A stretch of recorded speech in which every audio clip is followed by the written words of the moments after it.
But I want to continue this morning in our series in the life of Jacob. So we read chapter 29, and I want to read from verse 1 to 20.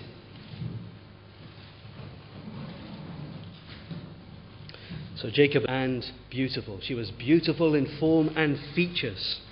That's what the passage says.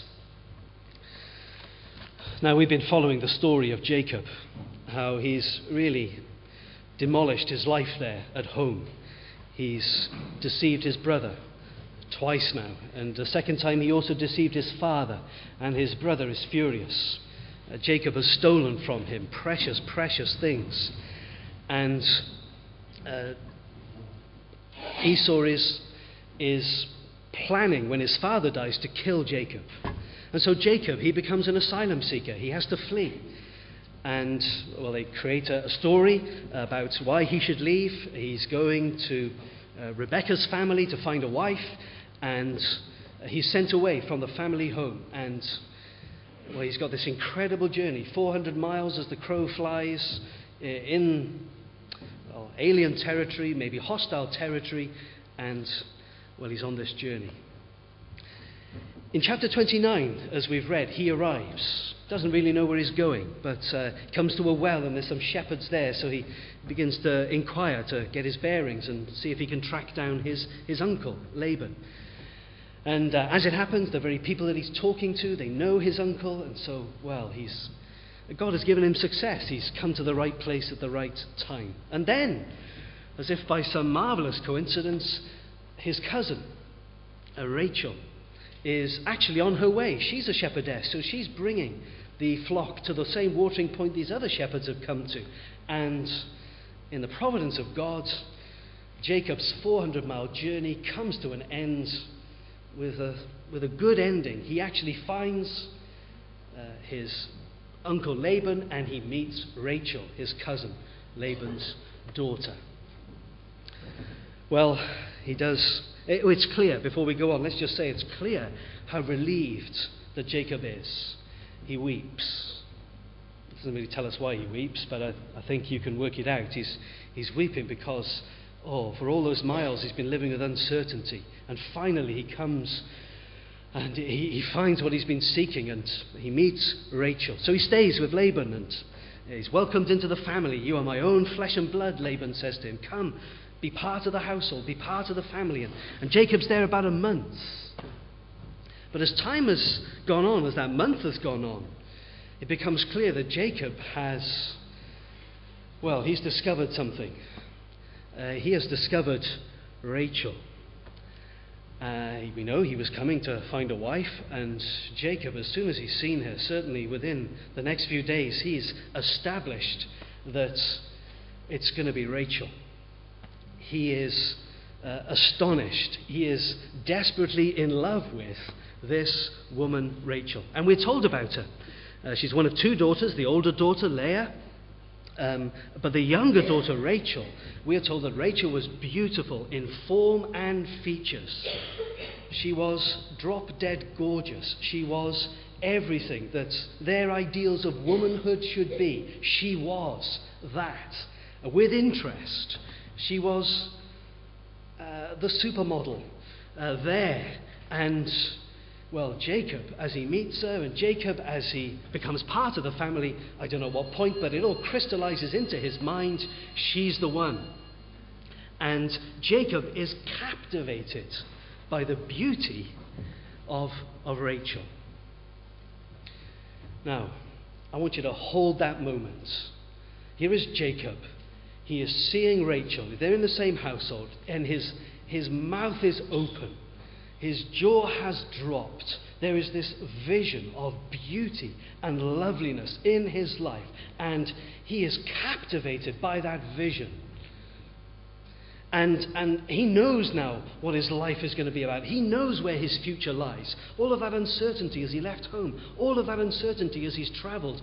Now that he's met Rachel, he knows what life is going to be like. He is going to marry Rachel, and that beauty is going to be his.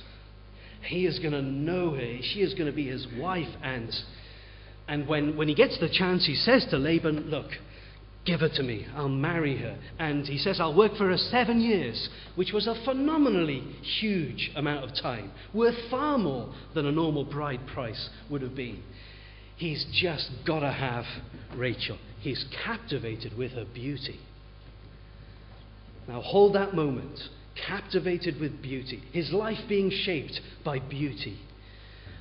I want to put it to you that we're looking at ourselves at that moment. That's our culture. That's our world. We are like Jacob. We are obsessed with beauty, with appearance. Our culture is obsessed by beauty. We might not realize it, but that shapes us. It runs deep. It's physical beauty that attracts us, that captures us, that shapes us. We judge people, maybe not consciously, but we filter people. We are drawn people or not drawn to people by their appearance. And of course, it's not just a physical thing. We are shaped by the visible. We're shaped by the surface of just about everything. Our politicians, about 30 years ago, came to the realization that how you said what you said mattered more than what you said. And so the spin doctor came to the fore, and politics became about presentation. It's the same idea, the same spirit. Our obsession with the image, with photographing and videoing everything, and then putting it on the web, YouTube, so that the world can see it. It doesn't seem to be real unless it's been videoed, unless we can watch it. An obsession with the image, with the surface, with the eyes. We have a mantra. Our mantra is, if it looks okay, it is okay. Probably. Or at least it'll do until we can sort it out. We are exactly where Jacob is. Jacob is captivated by the beauty of Rachel. That's all that matters to him. His decisions are made. That's what he wants. And in that, he is capturing us in our lives, in our culture, in the way that we react to each other and to the world around us. Now, my point is this. The Bible is not like that. The vision of life, the vision of the world that's in the Bible that comes out of there is very subversive of that. It comes out time and time and time again. God is going to appoint a king over his people. So he sends his prophet to a certain man who has a whole shed load of big strapping sons, and none of them are the one. It's the youngest who is anointed. It's David. Why? Well, because man looks at the outward appearance, but God looks at the heart. In Corinth, go into the New Testament and the book of Acts and the early church and the gospel taking the Roman world by storm. And there in Corinth, a place that was very interested in image and beauty and appearances, Paul can write to them and he can say, look at you. Not many of you are wise. Not many of you are noble. Not many of you are of good report. God has chosen the weak things of this world to confound the wise. God has chosen the things that are not to bring to nothing the things that are. And even on Palm Sunday, you were worried about that, weren't you? We've got there. Even on Palm Sunday, you have the great Messiah after centuries coming into Jerusalem. And it's the moment that all of history has been waiting for, but it doesn't look like it. He's humble, he's lowly, he's on a donkey, and he's coming not to rise up in rebellion against the Romans. He's come to die at the hands of the Romans on the cross. So we have here today a great collision between Jacob and our culture and us, with our obsession with the surface and with appearances and the ordering of our life on the basis of how things look, and the Bible, which says that's not the issue, that's not it, it's bigger, it's deeper, and that wants to subvert all of that obsession with beauty. So today, what we're going to do is think about that. First thing I want to say is that this obsession with beauty and judging people on the basis of appearances is irrational. That's the first thing. It is irrational. Now, we know that. We all know that appearances are not the real issues.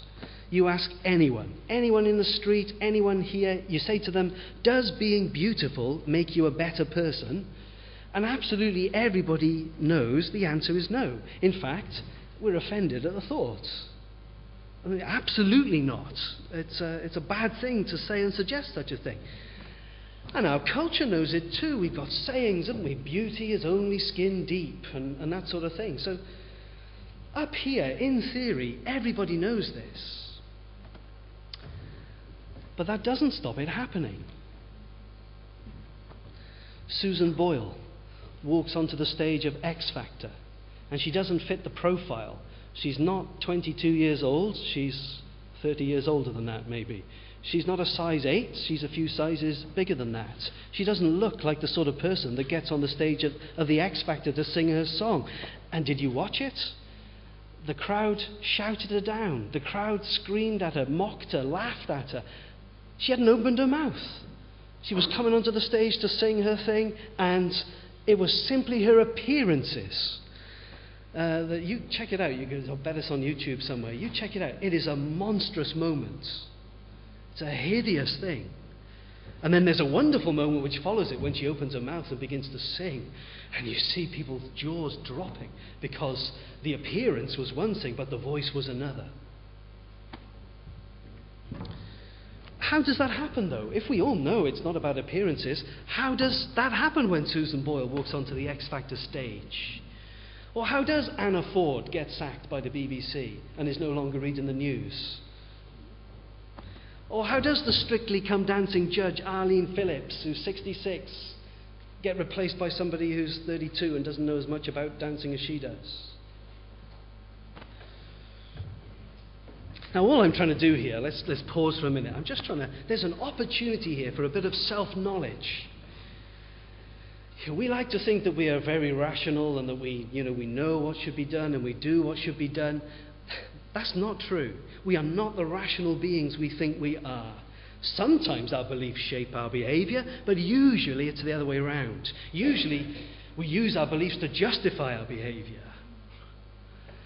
The Bible is right then that we're driven not really by our minds, by the thinking, the beliefs we have. We're driven by the desires we have, by our appetites, our reactions. That's what moves us. So that's the first thing I want to point out. This obsession with beauty, it's irrational. And that gives us a bit of self-knowledge about ourselves, that we're not as rational as we think we are. Now, second thing I want to point out, that this obsession with beauty is a profound problem. It really doesn't help. The first thing I want to say is it doesn't help the beautiful. Now, our culture says if you are beautiful, then you've got it made. Rachel here, she has it made. She is beautiful in form and features. The men are falling at her feet. The world is her oyster. She can do anything she likes. That's the way the word would say. She has a great future ahead of her. Leah, however, does not. But Rachel does, because she's got this great beauty. Now, if you are beautiful, I can imagine the danger is that you actually come to believe that. And you actually embrace your looks, and you say, well, yes, this is my future. This is what will improve my lot in life. This is my saviour. This is the thing that will get me what I need. And in fact, even if you're not beautiful, you can come to that conclusion. You say, well, if only I was, that would solve all my problems. And it sort of works, doesn't it? Because, Rachel does seem to get on in life. But there again, it doesn't. I mean, did it really help her? Where did her beauty get her? I mean, you can say, well, it inspired the devotion of Jacob. Well, you can decide for yourself if that's a good thing or not, given the sort of character Jacob was. But there were plenty of problems that she had that didn't get solved by her beauty. It didn't make her father less of a nightmare, did it? And he was a nightmare. We'll come to this in the future, but you know what he did? He agreed that she could marry Jacob, and then he switched daughters on him. That wouldn't work today, but there it did, heavily veiled. It's night time before you get to the tent, there's no electric light, so he switched daughters on him, and he married Leah to him instead of Rachel. Now put yourself in Rachel's shoes. He must have had her tied up somewhere to get away with that. What sort of a father would do that to his daughters? Being beautiful didn't solve a father like Laban. He was still a nightmare. And it didn't stop her sister from hating her either. It doesn't say she hated her, but you don't have to be a psychologist to work out that might have been what was going on, do you? It's quite possible. So, being beautiful, it didn't make those things go away. But more dangerously, I want to suggest that when you look at Rachel, you see somebody who is really very unprepared for all that life is going to throw at her. Maybe being beautiful and being loved by everybody instantly and without having to try too hard has given her quite a shallow view of life. And she's learnt to live only on the surface. She's saying, if it looks okay, it is okay. And I do look okay, so I am okay.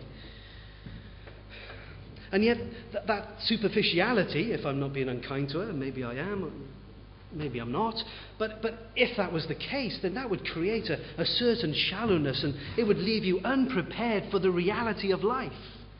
Because life is going to be unkind to Rachel. Her marriage is ruined by her father. That's unkind. And she has to try and cope with that and handle that. And all the indicators are that wasn't something that was easy to do and not something she found easy to do. You find then that she's childless. And that's a big problem to her, hugely in that culture where children were everything. And she doesn't cope with that. We know she doesn't cope with that because as she sees her sister Leah producing children like a machine, and she gets really angry with Jacob, and she says to Jacob, "Give me children or I die." You've got to sympathize with her, but I think that's an indicator she's not coping very well with the childlessness. And Jacob is angry. He says, "Oh, look, am I God? I can't do this for you." And then, of course, there's the tragedy that Rachel dies young. She dies in childbirth. She does have one son, Joseph, but then she has another son, Benjamin, and she dies in childbirth. Genesis 35, verse 19. See, being beautiful doesn't mean she didn't have a very, very sad life. It wasn't a solution to anything. And if she thought it was, then her God let her down. The God of her beauty let her down and couldn't deliver and couldn't help her when life got really hard. And you can't really generalize, can you? But you look at the incredibly beautiful people in the media and in our culture, and they do often seem to have really hard lives. So it doesn't help the beautiful. It doesn't help the rest of us either. Mind. You're in a culture that promotes the beautiful and says the beautiful is everything and says life is going to be right if you're beautiful. But the rest of us, normal people who aren't beautiful, well, we feel pretty inadequate. We feel pretty ugly, actually. Normal people feel ugly in our culture. And there are millions of people who hate themselves because they don't look like they're supposed to look. And you know what happens when you're in that situation? You become desperate. And desperate people do foolish things. Leah was desperate. She was in the shadow of her sister. Her sister was going before her, moving forward in life. Everybody always talking about Rachel. Everybody always in a group coming to talk to Rachel, wanted to be near Rachel. All the young men coming to see Rachel. And Leah just in the background. You've got to feel for her. You imagine it. But she does something insane. She agrees. She complies with her father's plan, the switch at the wedding. Now you've got to look at that plan. You've got to say, this is not a good plan. In fact, the story of Jacob is full of really bad ideas by parents being imposed on their children. And you just think, just think about this. Step back here a minute, Laban. You're going to ruin both your daughters' lives. Your younger daughter is not going to be married to the person she thinks she's going to be married, and your older daughter is going to be hated because she is married to the person. It's a really bad idea. And I dare say Leah was not given a lot of choice, but she had to comply with it, didn't she? And she does. It's an insane plan. Desperate people do desperate things. And for those who are not beautiful, in a world that says you've got to be beautiful, well, that can make you desperate. And it happens in our culture too. The 43,000 people in 2010 had plastic surgery, unnecessary plastic surgery. Now, some of those were maybe very sensible and it was a good thing and the right thing to do. But were all of them? Or what about the 1.1 million people affected by eating disorders?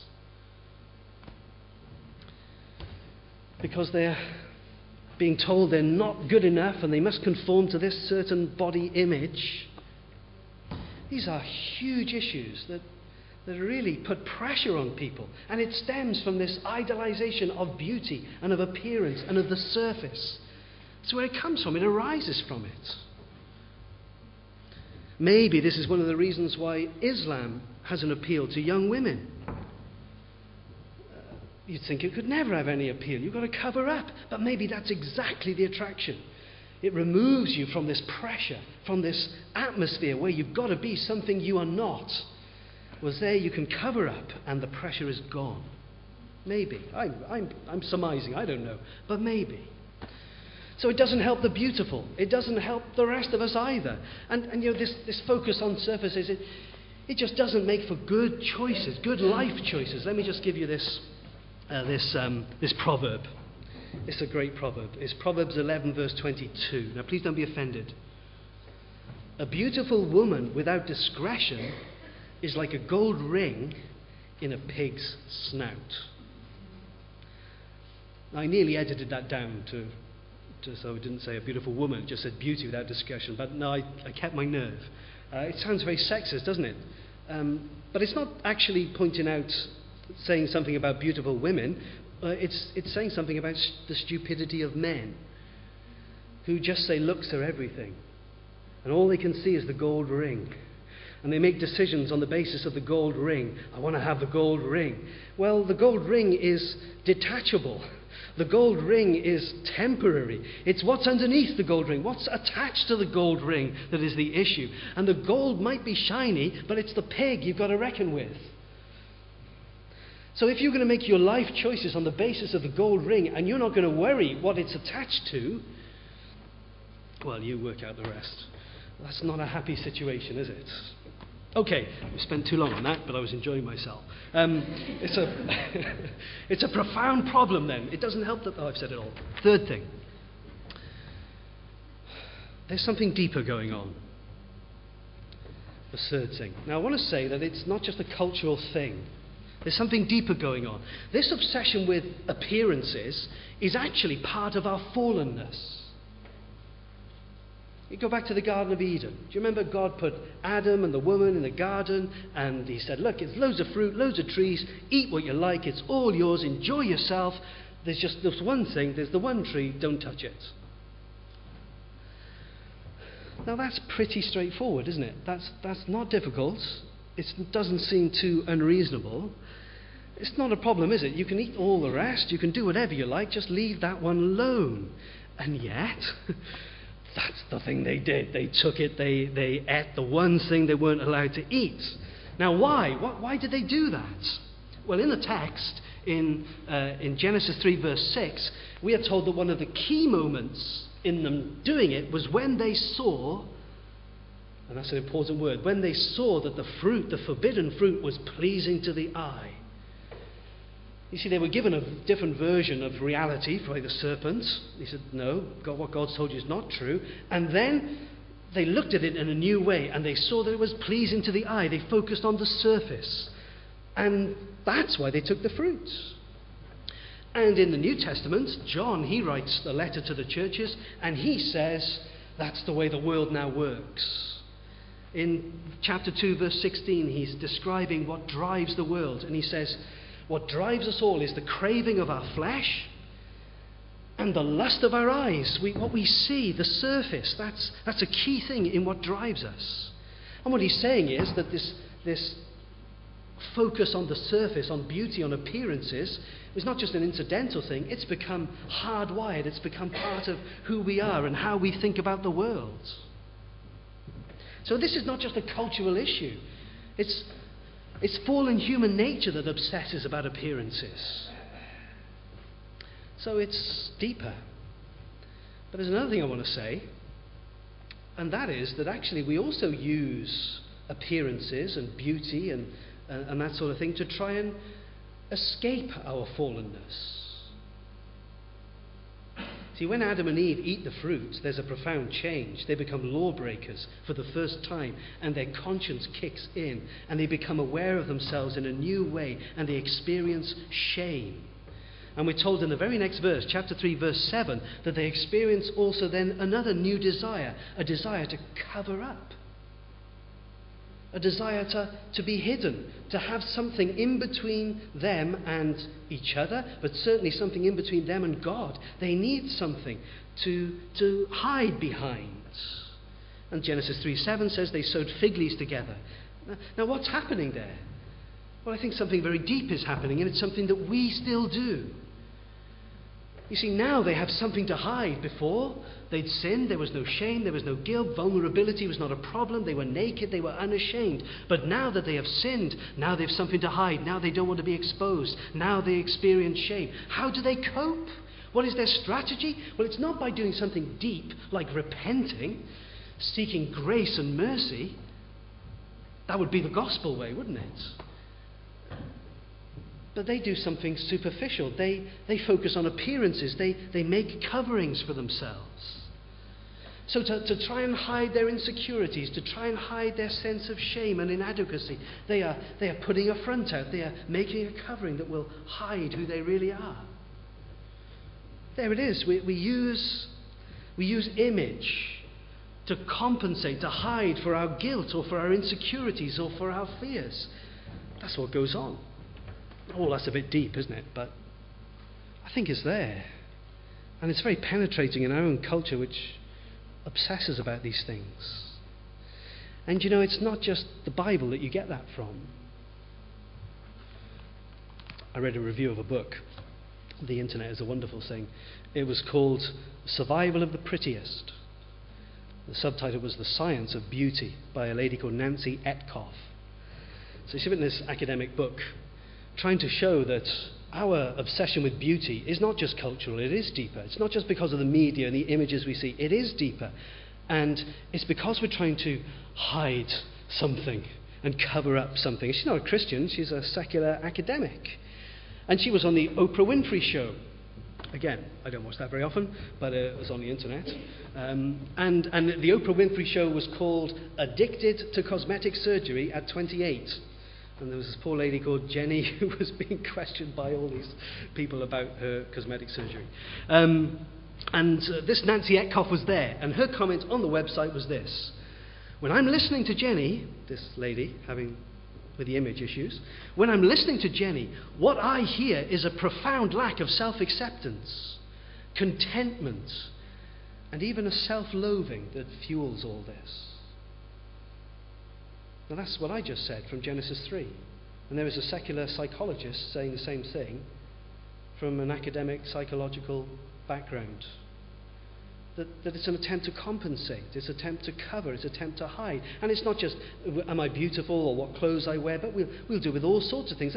Any image, anything we can project that will help people think it's okay.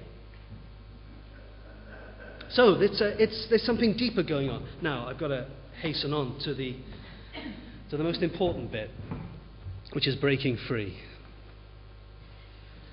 I think this is something we need to break free from, I think. And what I want to say is what I say every single week. Only the gospel can set us free from this. So it's Palm Sunday. It's a communion service. The gospel is in our minds. Here is Jesus Christ, the eternal Son of God, coming into the world. I want to say to you, there we see true beauty. There. And it's not on the surface. Isaiah 53 says about him that he, Jesus, he had no beauty or majesty to attract us to him. Nothing in his appearance that we should desire him. He wasn't operating at the level of surface, at the level of image.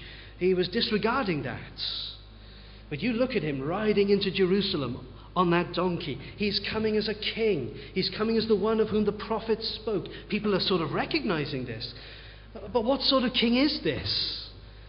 He's riding into Jerusalem not to come to a kingdom, not to come to a battle, not to come to raise his people in rebellion against Rome. No, he's riding into Jerusalem, and he knows that he's riding to his own death. And yet still he rides on. There's something beautiful here. There's a beauty here that transcends, that is deeper than any other kind of beauty. It's deep, it's moving, it's unfading. Here is a king who is coming to lay down his life for his subjects. There is the beauty here, not of the surface, not of physicalness, not of image, not of politics, not of sociology, not of relationship. There's a beauty here of grace and of self-giving and of self-sacrifice. Here is a king who does what no king does. Lays down his life for his subjects. And here we see true love. Here is not a love that is conditional on us being lovely. Here is not a love that is dependent on us being beautiful. It's not a love that we have to inspire by being special, by somehow attracting the attention of him. This is a love that is unconditional. It's freely given. He loves us because he loves us. That's the gospel. There's no why behind it. It's an ultimate thing. He loves us. It's an eternal love. It's an electing love. It's a saving love. It's a covenant love. And what he's doing because of that love is this. He is taking all of our ugliness, our sin, our guilt, our hate, our fear, our sorrow, our death, our hell. He's gathering it all upon himself. He's bringing it upon his own shoulders. That's why there's no beauty in him, because he's taking our ugliness. That's why he's going to die and it's going to be horrific. It's because he's taking our guilt, our shame, our death. And he is going to give us his beauty. He's going to give us his righteousness, his love, his joy, his peace, his Father, his future, his heaven. There's a tremendous passage in Isaiah 61, and Jesus quotes it actually at the beginning of his ministry. It says this: "The Spirit of the Lord God is upon me, because the Lord has anointed me to preach good tidings to the poor. He sent me to heal the brokenhearted, to proclaim liberty to the captives, and the opening of the prison to those who are bound." And then it says, "I've come to give beauty for ashes, the oil of joy for mourning, the garment of praise for the spirit of heaviness." You see, he's come to take our ugliness upon himself and to give us his beauty, deep beauty, true beauty, a beauty that doesn't fade with time, a beauty that does enable us to face our childlessness or our death, our mortality, a beauty that is bigger than our childlessness or our mortality or anything like that, a beauty that will only increase and become more visible as time goes on.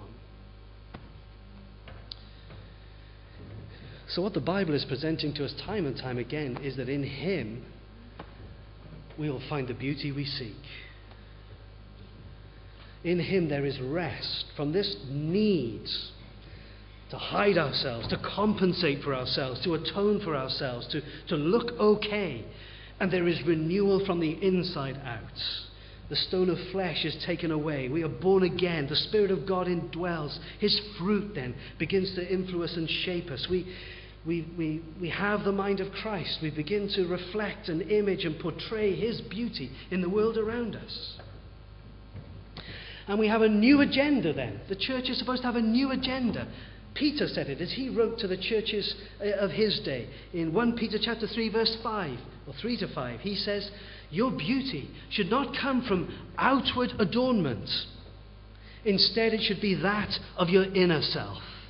The unfading beauty of a gentle and quiet spirit, which is of great worth in God's sight. For this is the way the holy women of the past, who put their hope in God, used to make themselves beautiful." Now that verse is not a diatribe against makeup and earrings. It's a corrective to our obsession with image and the surface. It's telling us we need a new hope that is deeper and better than how we look or what other people think about us. We need a new beauty, a beauty that comes from God. I'll put our hope in him. A beauty that is not on the surface, but it is in the very depths of who we are.